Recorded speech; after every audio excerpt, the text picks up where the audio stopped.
Absolutely. And the orders, they're all in that guiding document. So we handle all the orders in the first couple of days. This is how we do stuff. This is how we do that, this, that. Okay, now you understand that? Great. Now we're going to start the internship. Knowing we've got the basics handled, now let's get creative. Now let's go beyond what's predictable here. This is Get Unstuck Podcast, a podcast for entrepreneurs who prioritize their life first, business second. I'm Mutita Panmuk, your host, who dedicates my life to designing and building a business that supports lifestyle. We will learn together from entrepreneurs around the world how they overcome their life challenges, their business obstacles, and yet still get unstuck from the hamster wheel of burying themselves into their business. Because time is the number one commodity in the world that you cannot get back once it's gone. So let's shorten the learning curve and see how can we prioritize better. Let's get unstuck. Hi, Get Unstuck Nation. So today, Robert Khoury, he's a co-founder and CEO of Agile Rainmakers and high-impact business development consulting and advisory firm based in Chicago's Gold Coast. So Rob has hired and mentors many interns over the years, and he has passion for ensuring their success. But not only that though, he would like to make sure that our small business owner and online entrepreneurs also successfully managing intern as well. So please welcome Rob to Get Unstuck Podcast today. I'm very excited for this topic though. So let's learn how we as a small business owner can leverage the internship, and the interns can also have their experiences so that they can intern successfully. So please welcome Rob to Get Unstuck Podcast today. Hi Rob, how are you doing? Really well. Thank you so much for hosting me. Yeah, I'm very honored. And as I say, I'm very excited because first thing first, after we started a business as a solopreneur, of course, we're not going to think to hire, but we are going to looking for an internship because we want to spend less, right? So that is something that on top of my mind, why don't we just finding an intern and let them help us and they can learn something from us. Is that actually the right thing to do, in your opinion?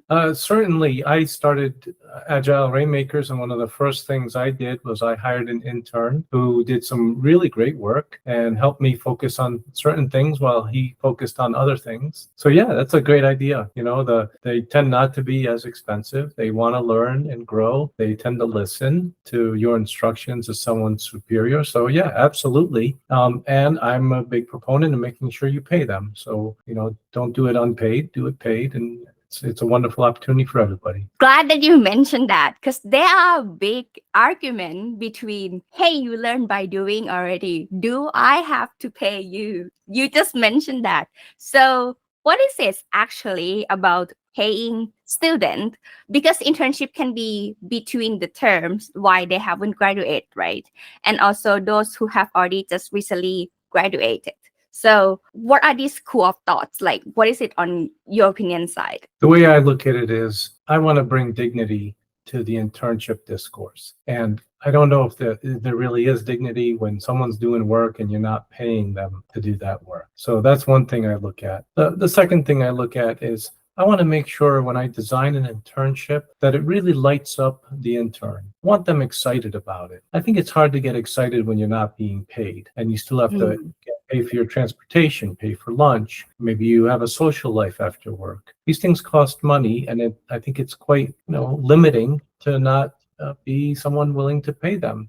You're not giving them benefits. There's all sorts of things you're not going to give them. You're just going to pay them for a few months, and then off they go. And they will have learned a lot and enjoyed the time. So in the US, 40% of all internships are unpaid. And that's been trending lower, thankfully.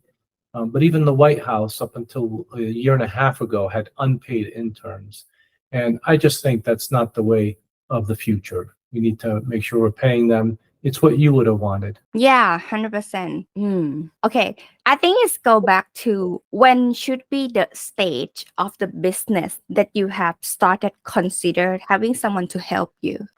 Early on is fine. I mean, when I had just started my business and having someone come in, but the key is make sure you have a plan.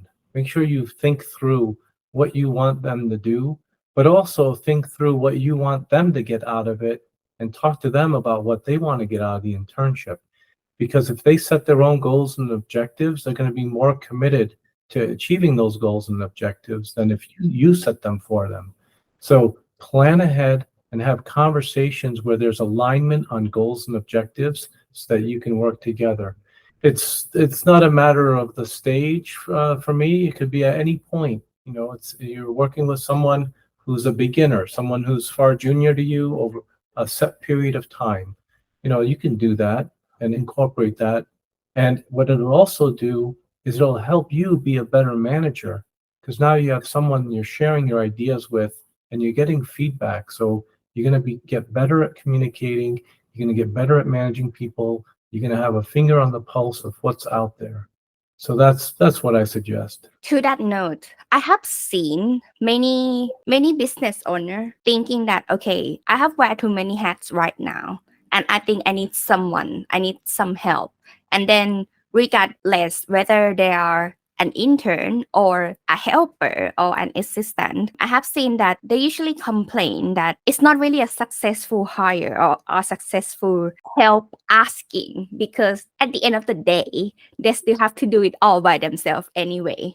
Do you have any tips on delegating the tasks so that they can do it easier and simpler by themselves, since they have never asked for help before? Invest some time in creating a guiding document, something very clear with instructions, and go through it with your intern right when you start. I do that. I have a 25-page guiding document. 25 and I go through it with the interns, word for word, the whole thing together, and answer any questions they have about how we do business, who we are, what we're doing, where we're going, all of that.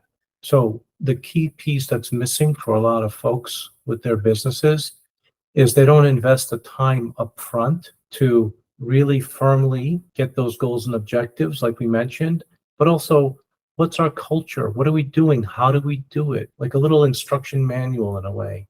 And this is something that the intern can refer to throughout their time with you, and maybe even make improvements to it for the next intern. That's what I recommend.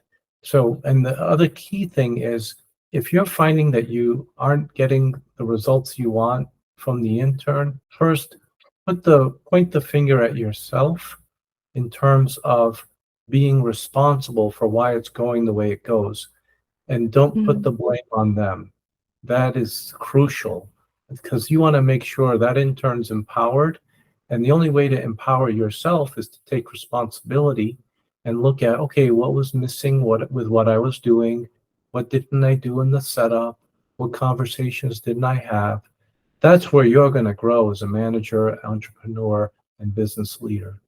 I think sometimes that they, like, when you are the owner and you have never managed other people, when you have to turn your position to manage other people and take responsibility to the team member, basically, it's like wearing a different lens that you have to see, oh, it's not only my responsibility for myself anymore, but also other people that affect the customer, the clients, the fulfillment part, or the back end that would able to have the snowball effect whenever they take action as well. So what is there any other checklist that managers should prepare before they getting started their role? The key thing for me is you got to make sure that you're clear about what it's going to take. So like when I have interns, I let my wife know, hey, I've got an intern, so I'm going to be a little busier now. I let my kids know, hey, I'm happy to get things done, but it's going to have to be at night and weekends. I won't be available during the day, because if it's just me, fine. But if I have someone I've got to be responsible for, or a team of interns, which is what I do, then I'm going to be a little busier, and I really can't. So one of the key things is to clear your space before the intern shows up. And so doing some work, like a little checklist, what are the things that you've got to do with your business so that you're ready for the intern, right? So it's, okay, is my schedule freed up to do this? Because if you're, let's say, going to be traveling over the next month and you have an intern coming, chances are that's really not going to work too well. they kind of need you early on to get that guidance, right? So think about ahead of time your own personal checklist of what you need to do for yourself to be ready for them, but also what the company needs to do, what your organization needs to do. Do you have desk space for them? If you're going to do it remote, how are you going to manage them remote, right? Like, they're going to have access to data. Everything's data now, right? How are they going to have access?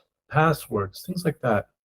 So that the second checklist, Mutita, is a checklist of yourself and the things that you need to do to be really ready to take care of another human being. I think the next question would be something very important. How can we know that we have the right fit coming in? Yeah. What you do is you have to design an interview process where you have a set of questions that you ask that is pointing to the things that are important to you. So, for example, one of the questions I always ask is, tell me about the best team you've ever been on. And then I ask, how would the people on that team describe you? And what I'm listening for, are they a team player, right? If they can't think of the best team they've ever been on, or if they describe them and you can tell it's not authentic, well, you know what, then they're not so much a team player.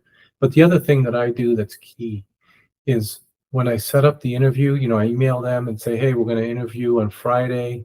I'll give them very specific instructions in the email. I'll say, to prepare, watch the video, the first video on my services page on my website. Read through some of our blog entries. I'll say, review my LinkedIn page. And then when I interview them, I'm going to ask them questions about the things I specifically told them to prepare. Now, if they haven't done the preparation work I asked them to, I am not going to hire them. It doesn't get any better, Mutita. If they don't do the work you asked and then you hire them, it just gets worse. So if they didn't do the work you asked, kindly and gently, we're not going to hire them. Okay. We gave them very clear instructions that would take them at most an hour. We gave them a few days to do this. They didn't do it. Either they're not interested or they're lazy or who knows what, but we're not going to go there. That's the first thing. Second, though, is as they're answering the questions, I ask the same questions of everybody. And so I developed an ear for those types of answers. So I'll know, how they are relative to their peers. And I don't kind of deviate and go around. I ask the same questions. So, and some of those questions are very specific. If you didn't watch that video I asked you to watch, but you told me you did, I'll know because my questions will dig in. So I'm looking for people who are honest. I'm looking for folks who will be prepared, who will do the work, who thinks it's important to show up ready for that. And if they can get through my interview, great. Now, one of the things that's really important in my organization is being coachable. So when the interview ends, I say, hey, the interview's over. And if you want feedback on the interview, I'd be happy to give it to you now on one condition. Whatever I tell you, you make sure it empowers you. If it won't empower you to hear the feedback on the interview you just had with me, then our interview is over. Every single one of them says, I'd love to get feedback. And so I give them feedback, and I do it in a very professional, direct, empowering way. And I look at how they react.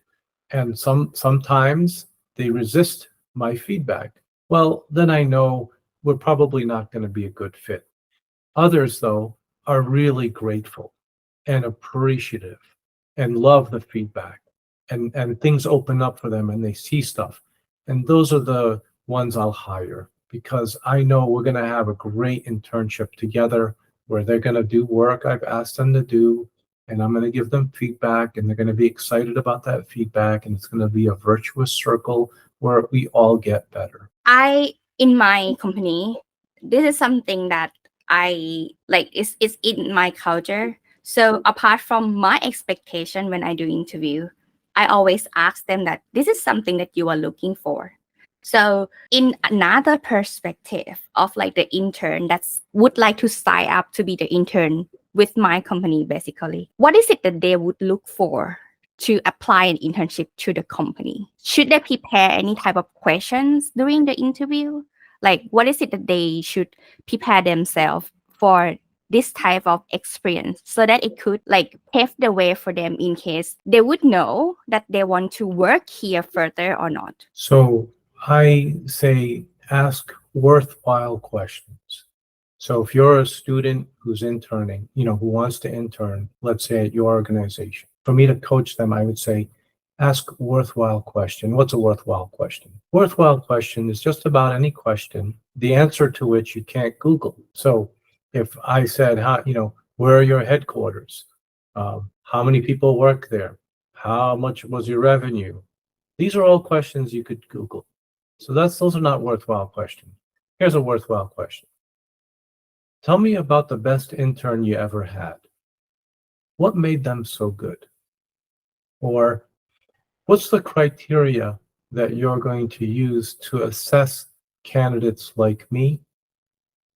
Or it could be a question like, based on what you've heard from me today, is there anything in my background that you see, you have questions on that I could elaborate on? Okay. But it also could be questions like, could you please tell me what your biggest challenges are right now and how an intern may be able to support you in overcoming those challenges? So you can see those kinds of questions are questions that open things up and have you really think. And I love those kinds of questions because when I'm interviewing somebody, I want to start thinking with them. I don't want to have to sit and answer, do you have training? Yes, we have training, like I don't like that, that's not going to really open things up. But if the question is, could you please describe your training and how it is you came to design the training that you have? Well, now that would be really amazing, right? Then I'm going to talk about my training program.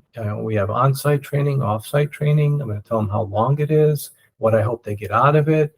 And then how did I come up with that kind of training? Well, it's, decades of experience seeing people come in to organizations and noticing things like culture not being emphasized enough, too much emphasis on being able to actually do a task versus how does doing that task fit into the organization? How do we communicate with each other? So that's how I came up with how I designed my training. A lot of it is, we're straight with our clients.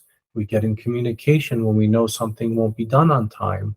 As soon as we know it won't be done on time, we come with, if there's a problem, we come with two solutions because oftentimes one solution is kind of the easy answer. It doesn't take much thinking.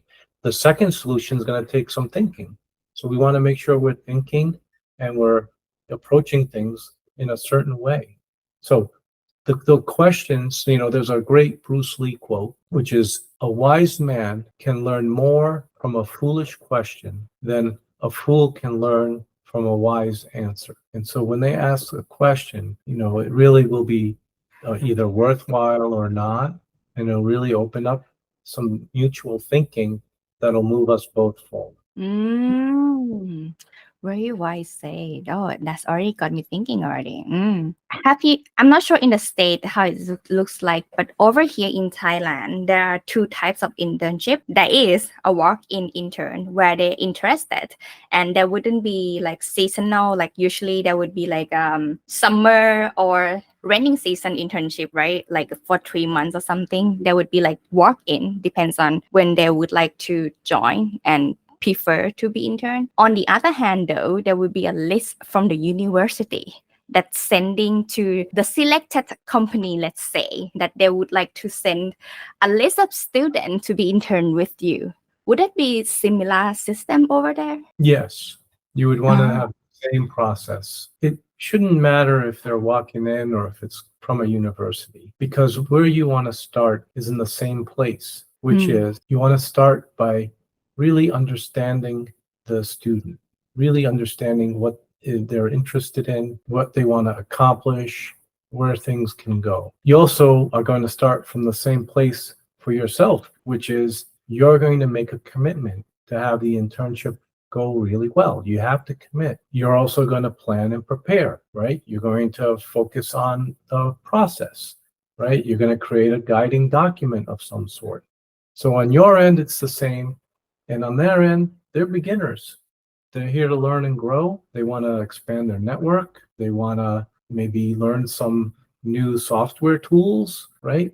Maybe understand the terms of art of your work. They cannot do those in the university, right? They can't do those things in the university. There are only certain things they can do in your environment. And that's what they're interested in. So is it the same? In my mind, it is. Now, however, Thai culture, which I love, I spent, as I mentioned before, I actually worked for I don't know if it's still around, the Electricity Generating Authority of Thailand. So I worked with them way back in 1994. Yeah. So love Thailand. And I will say, I don't know the culture well enough to know if there are real differences. So please take what I'm saying on this point, as a data point and think through, map what I'm saying to what you're doing. Yeah, sure. So, this podcast actually, Thai listener is very few percentage, but as I can compare, because I have taken only Thai interns so far, not internationally intern yet.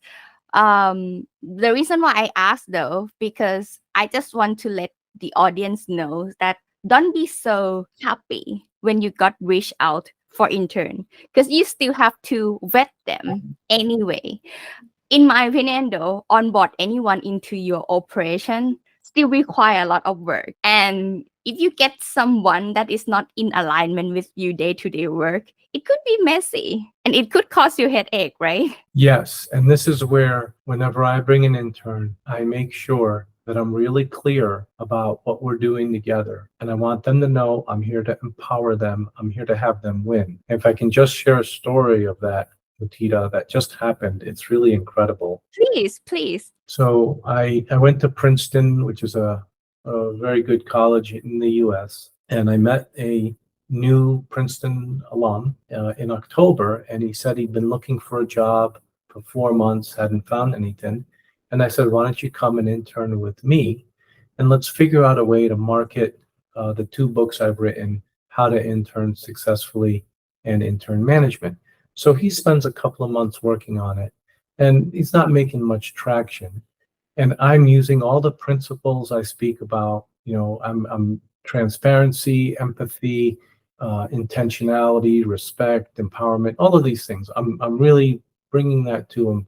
Well, in January, he says, Rob, I got an idea. Why don't we create an Instagram page called Intern versus Manager, Intern vs Manager. And on that page, we'll do tips for interns. We'll share what's possible in internships. We'll make it fun, and we'll make it educational. We'll bring dignity to the internship discourse.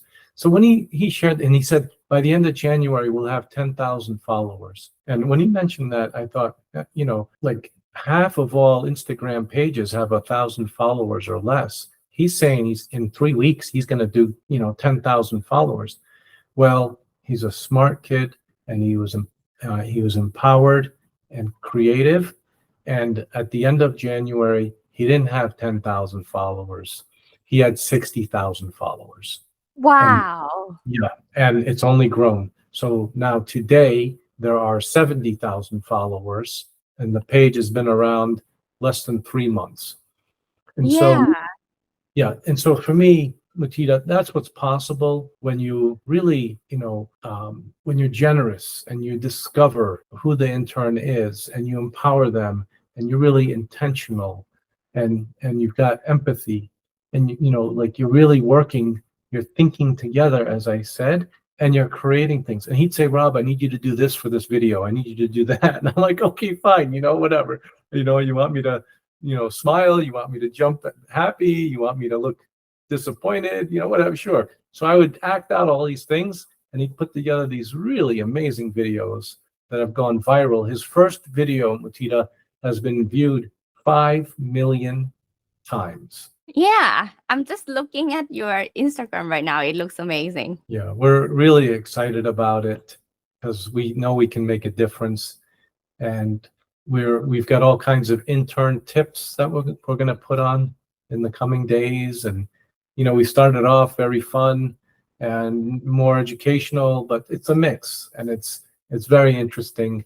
And what we want to do is kind of shed a light on how people view internships so that we can elevate it and have it evolve so that everybody wins. What I hear from this story, from this amazing story, is that intern has no need to be passive. This is something that I have seen, and this amazing story wouldn't happen if intern only waiting for orders, right? This is something that is like if you waiting for the managers or the owners to give you what to do, like the change wouldn't happen because it's going to be the same every single day or every single project or quarters that it has been happening. But if you have ideas to make change, we can try. If you are Absolutely. proactive, things Yeah, could and happen amazingly. Yeah. absolutely. And the orders, they're all in that guiding document. So we handle all the orders in the first couple of days. This is how we do stuff. This is how we do that, this, that. Okay, now you understand that? Great. Now we're going to start the internship. Knowing we've got the basics handled, now let's get creative. Now let's go beyond what's predictable here. So I know that you have two amazing books. So would you like to talk about it? Yeah. So the first book, How to Intern Successfully, is intended for high school, college, and graduate students who want to do the best they possibly can in their internships. They want to perform as well as possible. And so a lot of the book is about getting out of your own way. I remember when I was in college, maybe my biggest enemy was myself, what I told myself, how I limited myself. And I know that that's an experience so many of us have when we're trying to figure out who we are and how do we relate to this world? How do we make a difference in this world, especially today? So the book has lots of exercises. It's a real opportunity to discover what you like, what you don't like, what would work for you, and to be empowered as you do your search for an internship. And then as you do the internship, how do you interact? And a lot of it is about, hey, put yourself in your manager's shoes. If you did this, what would the manager say? So the first book, How to Intern Successfully, Insights and Actions to Optimize Your Experience. That book is meant to let the student, get really grounded in who they are and do the best they possibly can in their internship. So that's fun. The second book is the other side. It's from the management side. The second book is Intern Management, Principles for Designing an Exceptional Internship. And this is principles because, you're in Thailand and how you do business may be very different than how we do it in the US, or you might be involved in marketing, but I'm involved in finance or manufacturing or consulting, right? So if we have principles to follow though, and I lay out 9 principles in intern management, and I say if you follow those 9 principles, and each chapter is dedicated to a principle, then you will create an exceptional internship. Those 9 principles are transparency, harmony, empathy, buoyancy, respect, intentionality, discovery, generosity, and empowerment. And lay it all out. And then at the very end, I share everything I do. So I say, hey, this is what works for me. You may need to do something differently, but it's just an example. And I lay out everything I do in my internship. And that way you have kind of a model if you want to follow to have a great internship, or you could, follow, what you've learned in the chapters and mapped it all to your business and what you're doing. And that intention of that book and both books is to bring dignity to the internship discourse. That's what we're out to do. Yeah, you can see the book cover insert over here, around here, that we have inserted, and also the link to the Amazon and in the description as well as the show note. So in case anyone want to work with you, like to know more about your work and follow your work, where can they reach out to you then, Robert? I'm very open. They can reach out to me on LinkedIn, Robert Khoury on LinkedIn. And they can also email me at robert@agilerainmakers.com. And then I have a website, robertjkhoury.com. So I'm very easy to get in touch with. I do my best to get back back to everybody. I love to support people around internships. I also, this is all a passion project for me. I advise high growth companies with Agile Rainmakers, but it's all the same for me. I'm out to make a difference in business that's lasting, whether it's a company or a college student. It's the same stuff all the time, right? Operate with integrity, etc. And that's what I'm out to do. So I'm open. Please reach out. Happy to contribute in whatever way I can. Really appreciate you sharing all the tips to make internship works today in Get Unstuck Podcast. So thank you so much for your time, Robert, to Get Unstuck Podcast today. My pleasure. Thank you.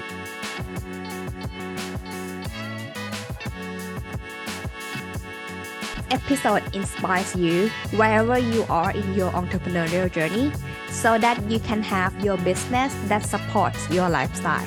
Get a show note at getunstuckmethod.com/podcast.